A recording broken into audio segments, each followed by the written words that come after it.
안녕하세요, 유수입니다. 오늘은 규칙적인 자존감 관리에 대한 이야기로 여러분들과 함께 하겠습니다.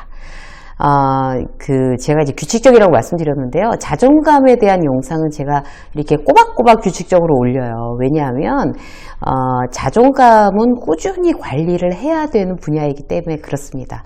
고혈압, 당뇨, 이런 병도 우리가 이제 계속 관리하잖아요. 체크하고. 근데 우리가 이제 근육량도 체크하고, 뭐 혈압 높은 분들은 그것도 체크하고, 뭐 다른 게 안 좋은 사람들은 그것도 뭐 체크하고 한단 말이에요. 그런데 나의 자존감이 그다지 높지 않은 분들은 그걸 과연 규칙적으로 체크하고 올리기 위해서, 유지하기 위해서 노력을 하고 있을까? 이거 굉장히 중요하게 우리가 다시 한번 생각해 봐야 될 그럴 부분입니다. 그래서 자존감 근육은요, 규칙적으로 운동하듯이 튼튼하게 만들기 위한 우리의 어떤 트레이닝이 필요합니다. 마음의 이제 트레이닝인데요. 오늘 저는 이제 자존감 코치라고 하고 여러분들은 자존감 PT 받는다는 그런 느낌으로 이 영상을 함께 하시도록 하겠습니다. 첫 번째, 내 자존감을 일단 점검하셔야 돼요. 이게 첫 번째 스텝이에요. 왜 이렇게 회사에서나 친구들하고 같이 있을 때 누가 표정 안 좋으면, 저 사람 나 때문에 그런가? 이런 생각이 이렇게 탁 저절로 자동적으로 탁 드는 분들 있죠. 이런 분들이 자존감이 떨어지는 분들이에요. 그러니까 다른 사람의 어떤 문제를 내가 원인을 제공한 거라는 어떤 그런 생각, 그러니까 타인한테 맞춰서 생각하고 행동하는 어떤 그런 습관들, 그거는 중간에 이제 어떤 그런 계기가 있어서 내가 계속 브레이크를 강제로 걸어주지 않으면 계속 그런 생각들이 이제 심화돼서 나한테 유리하지 않습니다. 습관적으로 자책하고 이제 과도하게 죄책감 느끼고 수치심 느끼고 그럼 자존감이 더 떨어질 수밖에 없는 거죠. 그럼 이제 악순환이 되는 거죠. 자, 핵심은 뭔가 하면요. 나는 내 중심적 인간관계인가 아니면 타인 중심적 인간관계인가 이거를 고려해 보셔야 돼요. 그래서 타인 중심적 인간관계를 갖고 있으면 자존감에 일단 문제가 될 수 있으니까 고쳐보자, 관리를 좀 세게 하자 이렇게 생각을 해야 되는데, 자, 타인 중심의 어떤 인간관계에 관련된 이야기를 자 해볼 텐데 여러분들이 여기에 해당되는지 보세요. 죄송합니다라는 말을 너무 습관적으로 많이 하는가, 아니면 잘못한 게 없어도 왠지 내가 이제 다른 사람들이 분위기 안 좋으면 내가 잘못한 것 같은 느낌이 드는가, 아니면 내가 도와주는 건 편한데 누가 나를 도와주는 거는 굉장히 불편한가, 또 피해를 내가 당하는 입장인데도 싫은 소리를 좀 못하는 편인가, 이런 걸 한번 생각해 보세요. 그리고 서로 의견이 다를 때 그냥 저 사람 의견 따라주는 게 내가 마음이 편해. 이런가도 한번 생각해 보세요. 이게 제가 말씀드린 거에 많이 해당되면 해당될수록 자존감에 이제 문제가 있는 거고요. 그런 분들은 오늘 영상에 특히나 주목하셔서 나를 우선순위에 두는 방법, 그런 이제 마음의 트레이닝을 저랑 함께 해보시자고요. 자, 나를 최우선 순위에 두는 연습. 첫 번째, 죄송하다는 말 일단 이제 많이 줄인다 이렇게 생각하시면 돼요. 굉장히 실질적인 이야기를 드릴게요. 죄송할 만한 상황이 아닌데도 죄송합니다를 입에 달고 사는 직장인들이 많아요. 이제 회사에서 그런 일들이 많죠. 요즘에 이제 제가 즐겨보는 드라마가 하나 있어요. 영국 드라마인데요. 외교관이라는 그런 이제 영국 드라마가 있는데 재밌어요. 거기에 이제 어떤 게 나오나 하면 외교관이 이제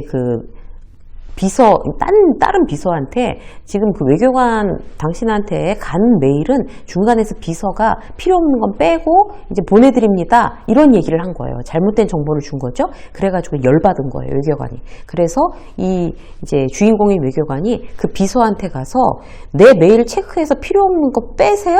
이렇게 물어봤어요. 그랬더니 비서가 있다가 죄송합니다 그러는 거예요. 아니, 빼시냐고요? 물어보니까 아닙니다. 그렇게 빼는 거 없습니다. 죄송합니다. 또 이렇게 얘기를 했어요. 그러니까 주인공 외교관이 있다가 근데 뭐가 죄송하다는 거죠? 이렇게 묻는 거예요.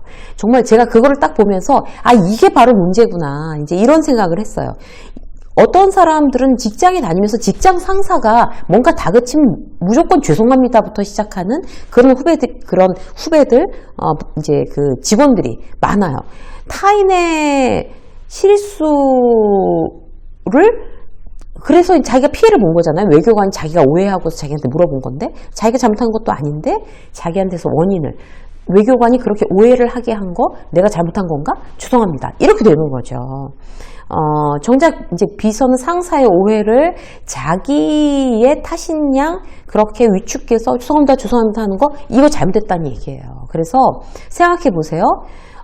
내가 그런 식으로 이제 죄송합니다라는 얘기를 직장 상사한테도 많이 하는 사람이라고 하면 내가 하루 종일 누구한테 무슨 죄송합니다를 많이 했지? 먼저 한번 생각해 보는 거예요. 그리고 이제부터는 정말 미안한 일 아니면 죄송하다는 말을 하지 말아야지. 스탑! 해야지라고 마음에 딱 결심을 하세요. 객관적으로 평가해서 잘못된 일에만 잘못됐다고 얘기를 한다. 미안한 일에만 미안하다고 얘기한다. 결심하시고요.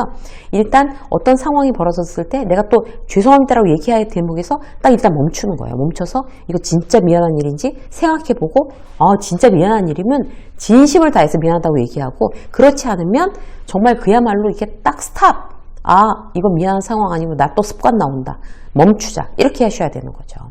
예를 들어서 이제 팀장이 고객 컴플레인 걸린 거 가지고 막 난리 났어요. 막 대체 일들을 어떻게 한 거야? 뭐 영업과장 어디 갔어? 막 난리 치고 이랬어요. 그런데 거기에 전혀 관계없는 부서에 내가 죄송합니다.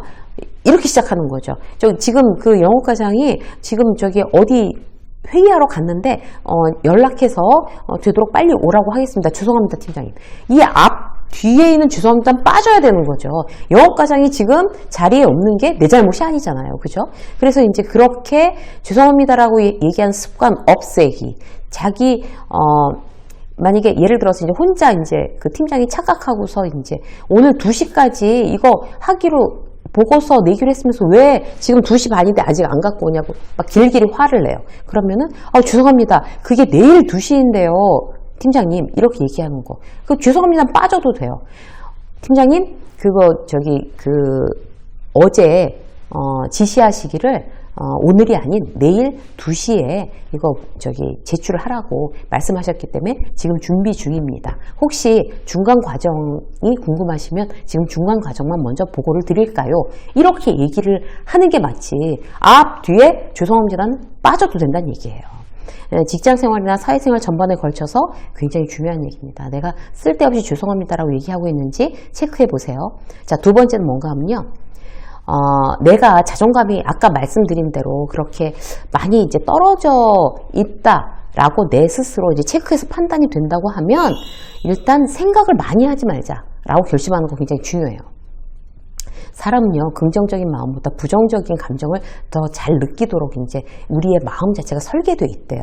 그래서, 불행이 쉽고 행복은 어렵다고 합니다.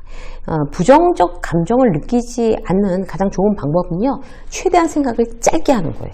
짧게. 조금만 하는 거예요.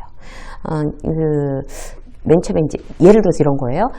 그 옆 팀에 마케팅 팀에 내가 뭔가를 부탁을 해야 돼요. 그 마케팅 팀 이런 이제 고객 조사 자료를 내가 받아야 되는 상황이에요. 그런데 그걸 부탁을 하면 그 동료가 굉장히 하던 일을 멈추고 시간을 내서 이것저것 굉장히 귀찮게 준비를 해야 돼요. 그러면 이제 그 자존감 떨어지는 사람들은 한참 생각하는 거예요. 이런 거 얘기하면 싫어하겠지? 굉장히 나를 미워할까? 이런 일들 때문에 내가 나중에 어떤 굉장히 중요한 얘기를 했을 때 아예 그냥 안 들어주는 건 아닐까? 지난번에 또 부탁했을 때 굉장히 싫은 얼굴이었는데 이번에 정말 폭발하는 거 아닐까? 이런 생각을 계속 이렇게 하는 거를 멈춰야 된다는 거죠. 그래서 내가 스스로 알잖아요. 내가 자존감이 떨어지는 사람인지. 내가 자존감이 떨어지는 사람이니까 생각을 최대한 조금만 하자. 그냥 이거를 귀찮은 일이라고 좀 귀찮아할 수도 있겠다. 딱 여기까지만 생각하고 그래도 필요한 일이니까 빨리 부탁해야지. 조금만 생각하고 얼른 부탁하는 거예요. 그러면 내가 나중에 다른 일을 도와줄 수도 있고 싫다고 거절하면 또 다른 그때 플랜 B를 생각해내면 되고 또 흔쾌히 좋다고 그러면 너무 고맙다고 얘기하면서 커피라도 한 잔 사주면 되는 거고 그렇게 좀 단순하게 생각하는 거 자존감이 낮은 사람들이 특히나 노력해야 되는 부분입니다. 자, 세 번째 뭐가 하면요. 내 장점과 단점을 최대한 많이 찾는 거예요. 지금 한번 적어보세요, 여러분. 지금 영상을 이렇게 멈춰놓고 내 장점 10개, 단점 10개 이렇게 써보세요. 자존감 높은 사람은요, 장점 많이 쓰고 단점은 조금 쓸까요? 아니에요. 장점도 많이 쓰고 단점도 많이 써요. 자존감 높은 사람은. 그런데 자존감 낮은 사람은 단점만 많이 쓰고 장점은 거의 쓰지 못하는 경우가 대부분이라고 합니다. 자기 자신을 존중하는 삶을 살기 위해서는요, 내 장단점을 최대한 많이, 단점도 많이, 장점도 많이 알기 위해서 노력해야 된대요. 그 노력 자체가 어떤 걸까요? 그건 나 스스로에 대한 관심이기 때문에 그래요. 장단점을 이제 파악했어요. 많이 파악했어요. 그러면 단점 보완보다는 장점을 개발하는 거에 더 힘을 쏟는 게 중요하다고 해요. 예를 들어서 자, 장점이 사람들이랑 이야기하는 거 막 좋아하는 거예요.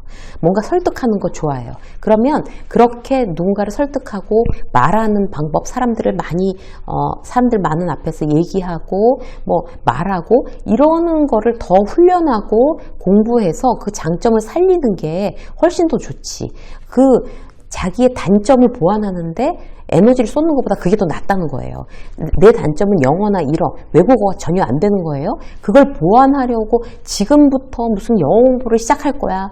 나의 단점은 외국어가 너무 안 되는 거니까 공부를 해보겠어. 그런 게 별로 의미가 없다는 거예요.